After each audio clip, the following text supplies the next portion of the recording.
Hello everyone and welcome back. In this video we're going to be discussing the MMC1, the character and program bank switching. So that said, let's do this. Alright, so let's get started. And we're going over the Nerdy Nice Mirror website under week 2, Nerdy Nice over here. We're going to go over the MMC1, which is one of the first advanced mappers made by Nintendo.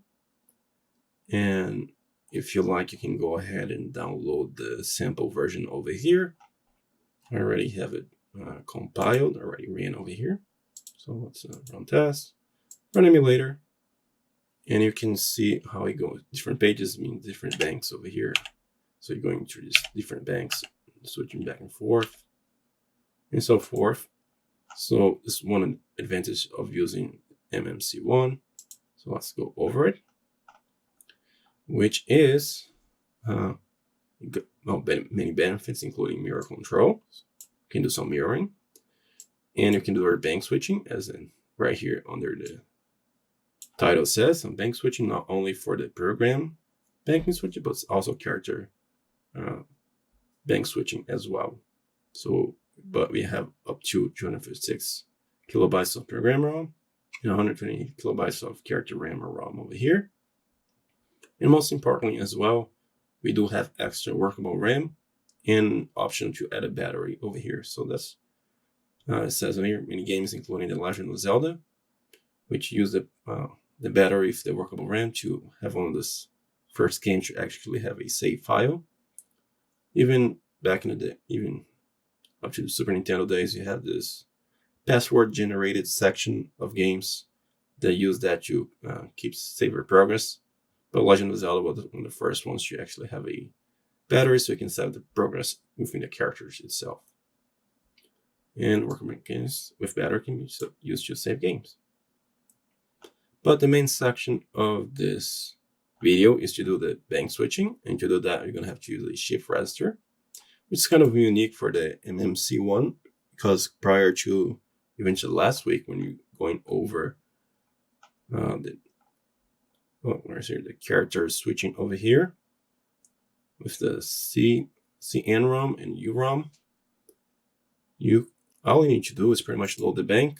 Well, there's some bus conflict, but essentially all you need to do is load the bank that we wanted to go and store into this range over here in between 800 and FF. And you're essentially doing the same, but we're using a shift register.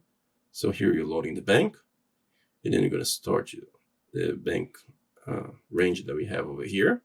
And then you have to do these shifts over here with the accumulator to, let me show you guys over here. If you go under the NES Dev Wiki site, you have this perfect example over here. So here I have the code, it's essentially the same as this. So the bank range over here, it's right over here. This is E000. So this is the bank. So we have a bank switch that you want to go to. And here is our accumulator. And over here, the arrow, you see it going over our shift register. So it's getting the first value that we have over here and sending to our shift register over here every time we start over here. And you can see how everything is working over here. And all the information that's over here is also available over here. But shift registers, MMC1 use a 5-bit shift register to store the bank bits that we want. And if you come here into the sample, you see these 5 registers that we need: A, B, C, D, E. That's 5 bits. And not only storing this every time and doing our shift over here, our left shift, is going to store that into our shift register, MMC1 shift register. And then when we're done writing all the shift registers, at the last section right over here, that's when the bank switching is going to effect. So it begins right away. So let me go back over here. So you can see the explanation over here and also over here. Let me go down. So it has 5 bits, as I mentioned before, and it's doing a left shift. So the least significant bit is going to get moved. In this case, it's A, and B, C, D, and so forth. However, just have to keep in mind that bit 0 is also connected to the MMC1. And whenever it's on, or this one over here, So this value over here is set to this value of range. All we're doing is resetting our shift register back to position 0. So you say over here, and then have to do a new 5-bit storage. So resetting the shift register that we have over here. So just keep that in mind, and that's the main part of it, the shift registers. So let's go down over here. So we have this, which is how to change the bank, but we also have this configuration that we have to do, and this is the range between 100 hex to 9FF hex range. And here are the bits between 0, 1, 2, 3, and 4. And here is what it does. So the first two least significant bits, so 0 and 1, is going to affect the mirroring. So 0, there's one screen, lower bank. 1 has one screen, upper bank. 2 have a vertical mirroring, and 3 have a horizontal mirroring happening right over here. And then the next hop, we have a bank, a swap range. 0 meaning you have a 16 bank switch that start at this location, so 0. And 1 is a 16 bank switch, that's location 100. So that's going to depend. So it's only using bank mode if it's bit 1 set to 1. Because if it's set to 0 over here, this part is ignored. We don't have no range because you're only switching 32 kilobytes at a time. So if this is 0 over here, if this is 1, you're switching a 16 kilobytes by section over here. And as well, you can have over here a character size. So you have options over here. You can always have 0, which switches 8 kilobytes at a time, or 1 which switches 4 banks at a time. So let me show. You can see more over here. So 4 kilobytes, 8 kilobytes for the character, and you can do the same thing over here under this swap, this mode over here in the 16. You have these different ranges that we can, that we can swap from. So one of the benefits of, well, let's say for a character size over here, why we want to have a 4 kilobytes instead of 8. Well, let me just come over here and run. You can run this, it doesn't really matter. So let's run an emulator. It's just easier to demonstrate under our PPU viewer over here. So character viewer. So we have this section over here, which is our sprite over here, and this is our background tiles. So each one of this is a 4 kilobytes. So it can swap the whole thing all together, which is 8 kilobytes, or it can swap the first part for other section, or I can just swap the tiles. So having a separate swappable sections means I can swap each one of this individually. If I have a full 8 kilobytes, I swap the whole thing. So that's one of the benefits of having a swappable 4K memory. And the benefits of using the swappable range for the program RAM is going to say it's well used for, let's go back over here. It does say it's good for like sounds and so forth. But you have to keep something in mind, like if you're going to change the whole 32 kilobytes, 32 kilobytes of our game, we have the only thing you have to keep in mind. Let's see if I can do it on the emulator. I'm not sure. Let me bring up the emulator over here. Let me see debugger. Let me see if I can go over here. Oh, it stopped. Okay. The only thing you have to keep in mind is that BC counter is going to remain the same. So if you switch, I don't know, part of the code over here, let's say it's right over here under E4AD, there's a jump over here. But let's say I switch this 32-bit code. So instead of this jump over here, it can be any other. Let's say if you had under the exact same location, under this pointer over here. It's pointing to this location, and I swap the bank. That's going to be well, you have to keep in mind if you're doing a 32 bank switch that this is going to occur is that some other code is going to be over here. So you're going to have to do some coding like you did in the 3600 to make sure they pretty sure evenly match. So for example, if the program counter was over here, and this is a jump subroutine over here, on the other section, the other bank switching might be a compare. So as you see, it's going to pretty much crush the game. So you have to keep in mind whenever you're doing a full 32 kilobytes bank switching is that you're matching the location. So the PC counter is not going to go running wild and you pretty much have a broken game at that point. All right, so let's go over this section one more time. So I give a brief explanation. Let's go over the details section under the nerdy nice over here. So mirror configuration, which is the first choose list significant bits, which is this section over here. And it's pretty straightforward what's saying over here. So you can change the mirror at any point during these bits. And you don't need to wait to the blank section to actually change them. So you can change it at any point.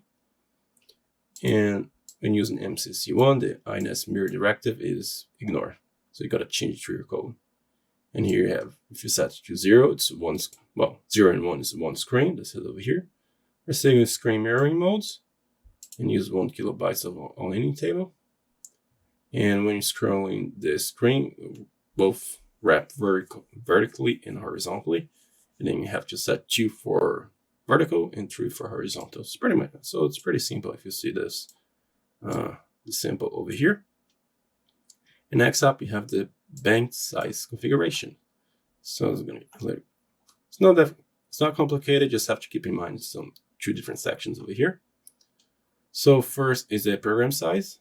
If I set to 0, I have a 32 kilobytes of bankable switch program ROM. If I set to 1, which is the default, I have a 16 kilobytes of our bankable switch program ROMs. So let's come over here. So you can swap the ROMs for either 16 kilobytes or 32 chunks. By default, 1 is set by 16 kilobytes. And clearing to 0 enables a 32 kilobyte bank. So 1 is 16 and 0 is 32. Just keep that in mind. However, you have to keep in mind as well that NESM banks are 8 kilobytes of data. So it's going to be a little bit different. And it's something you have to keep in mind. So when using a 16 bank kilobytes, on the NESM, you have to divide it by 2 because you only have 8 kilobytes of data on NESM works. So 2 times 8 is 16. And if you want 32 banks, you're going to have to do you're going to divide by 4, but essentially it's 8 times 4, which is going to give this value 32. So that's something to keep in mind. And if I come over here under our sample over here, you have 16 kilobytes. So keep in mind NESM and the NES headers are 2 different sections that we're trying to connect it together so they can work properly. So since NESM only has 8 kilobytes over here, but 1 section over here, if this is only 1, is going to give us 16 kilobytes. Then all we need to do is have 16 banks over here. And that's exactly what we have over here. So from bank 0 to 15, that's 16 banks over here. Of course, you have this one over here that has to be an extra bank for the character data and so forth. So keep that in mind. NESM, one more time, 8 kilobytes. And can match the character, but the NES header is 16 kilobytes per program ROM over here. Let's go back to the section. And the swappable range. So when using 16 kilobytes, you can swap a range. So if it's 32, you're swapping the whole 32 range at once. And by default, you're going to set by 1. So making this, so you can have 2 ranges that you can swap. Either the 800 hex to BFFF hex value, or the C000 hex to FFFF hex. values. So you can either switch this section or this section. So the bottom half or the top half. And depending how you decided to swap over here. And pretty much like the last bit over here is our character switch over here of banks, either 4 kilobytes or 8 kilobytes. So either you want to change the background and the sprites, or you can change both at the same time. Over here, here it is. Change the bank size, useful to our audio sample. But be careful with our interrupt or the requests over here. It has to be set at this location if you choose this not to be the fixed size. So we have one swappable size. So let me go back over here if I can explain this properly. Where is it? So I can have either the bottom half swappable or the top half swappable. So and the other one is going to remain intact. So just keep that in mind. And the bank size, so you can either have 4 kilobytes or 8 kilobytes bank. So back to the character. Sorry for the mix up over here. I had to clear that up. So we have the size can either be configured for 4 or 8. So 0 is 8 and 1 is 4. And the ranges are pretty much over here. You can either change this range over here for one bank or the other bank over here. So if it's swappable, you can swap this to upper and lower bank. But if it's 8, you just change the whole thing. And to change the bank switch, this is the range that we want to write our bank change right over here under this range over here. So let me go back over. He has it right over here. So let me go back over here. So this is reset the shift register, which I showed before. This is configuring the file that we want. So 11000. So 8 kilobytes of character, 16, swappable to this range and vertical mirroring. And then we're doing this. And this is the bank number that you want to switch and the location. So this is the program ROM. And if you want to change this, if you want to change the character ROM, so on the program ROM is from the E000, depending on where you want a swappable version is. So this change this control over here and this control over here. So E000, change that. However, to change the character bank, which is not under this over here because they don't have it under this sample over here. However, to change that is this range over here that you have to write to. So instead of the E, you can put an A over there. So let's see. So I can energy control shift bank 1 is this range over here. And you're doing the same thing as before when the 4 kilobyte is set. Well, that's pretty much the idea over here. Let's change the swap. 4 kilobytes, different ranges over here. Just keep that in mind. And lastly, let's go over here, program registers. This is the register for banking. It's do right over here. So if you come over here, this is the configuration. This is the bank over here. Oh, where was I? Oh, here it is. And this is from location E00 to FFF. So here is how we're going to load the bank over here, bank number, and you're going to put in this location. So the first 3 is going to, well, the first 4 bit is the program ROM bank that we want. Just keep in mind this 0 is ignored if it's a 32 bank. So you have less bank to work with, makes sense. However, the 5th bit over here under this register, enable our workable RAM chip. So 0 is enable and 1 is disable. So keep that in mind. So let's go under this section over here. So the 5th bank controls the workable RAM access. Setting to 1 disable it. We went over it. However, setting to be able to disable the RAM. If the RAM is used to save games, disable it when it's not being accessed to prevent it on one's writes. So keep that in mind. if you are going to use a workable RAM, set it to 1 if you're not using it. Oh, let's see over here. So you don't need to change anything on the NES headers. You will know if you had a workable RAM or not depending on the mappers, which makes sense over here. And to use it, you just have to write under this file range over here, under 600 to 7FFF. So you're gonna extra RAM to work with. However, if you are adding a battery to our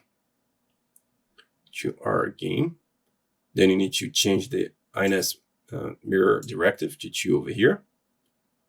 And then we are able to add a battery. And to check all the sections that we need, we go under over here, under our NES header format. So under our guide over here, it says here is section 2, our hex value over here. Let's see, 7 and 8 bytes, hexadecimal values, NES files, or program mode. I think it's under section 2. Yeah, right over here. Right under here. Oh, sorry. Under this location. So section 2, if we set a 2 to our character mirroring, is gonna give us a horizontal mirroring plus a battery on. So we're adding a battery to our game. And you can see all the different options that we have, depending what we change on our mirror directive over here. So it's suggesting 2, so we have a horizontal mirroring plus a battery. So that's how we work over here. And that's pretty much it. That's how it works. So over here, you configure the data at 800. So this is configure data over here. So this section over here. So you can change that at any point. And here, how we change the bank. Keep in mind over here. So for the program change over here is 4 banks, and then the last one is our workable RAM over here. That's so keep that in mind. The bank number over here doesn't have a sample over here. Well, however, if you want to change the character, where is it? I lost it myself. So the character, you just changed over here under this location, and then you do the shift raster one more time. So the same thing, instead of E, it's A, but make sure you have either the bank properly set. And that's pretty much it. It's kind of simple, but it's not at the same time. And of course, I have excuse me, I have all the information here available on the Nerdy Nights and the NES Dev Wiki, which shows everything again. And it goes over the character banking over here as well. The different types of variants of MMC1, like the SN-ROM, how the different bits can change over here. So then you have the other ones, SO-ROM, SU-ROM, and X-ROM. You see how the bits can change. So depending on what type of ROM that you use, well, even though it's MMC1, it has different variations, as you see over here, variants. So that can change. And you have also this part over here. So vertical mirroring, all this stuff over here. This could cover what I just went over. Yeah, and that's pretty much it. It was a long video, even though you just covered the main content. In the next video, clearly gonna go over the horizontal scrolling. So I'm gonna do the scrolling section over here. And then the next one, I'm just gonna go over the sprite 0 section. And that's it. If you guys liked the video so far, please feel free to subscribe. And with all of that said, thanks for watching, and see you guys in the next one. Bye.